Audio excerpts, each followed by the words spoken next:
আজ আমি শোনাবো একদল ব্যাঙের গল্প। ব্যাঙের দল। একবার একদল ব্যাঙ বনের মধ্য দিয়ে যাচ্ছিল।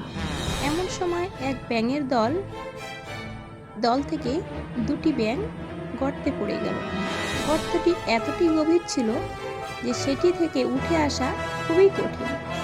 তবুও ব্যাঙ দুইটি এদের সাধ্য মতো চেষ্টা করে যাচ্ছিল। দলের অন্য ব্যাঙ বলাবলি করছিল, এই গর্তে থেকে বের হয়ে আসার কোনো আশা নেই। কিন্তু ব্যাঙ দুটি চেষ্টা করতেই থাকলো। খাড়া অংশের কাছে এসে এসে আবার উল্টে নিচের দিকে পড়ে গেল। তখন উপরে থাকা বাকি ব্যাঙগুলো চিৎকার করে বলছিল, তোমরা কিছুতেই উঠতে পারবে না, এটি খুবই বড় গর্ত, এখানে থেকে উঠে আসা কোনোভাবেই সম্ভব না।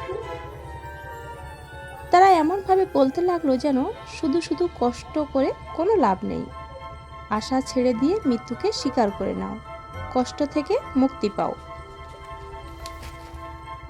দুটি ব্যাঙের মধ্যে একটি তাদের কথায় কান দিল এবং ওই গর্তের উপরের দিকে ওঠা বাদ দিয়ে গভীরের দিকে লাফ দিয়ে মারা গেল।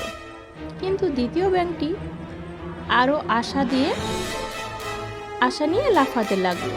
তার উপরে থাকা ব্যাঙেরা আরো জোরে জোরে চিৎকার করে বলতে থাকলো, এই বৃথা চেষ্টা করো না, মৃত্যুকে সহজ করো।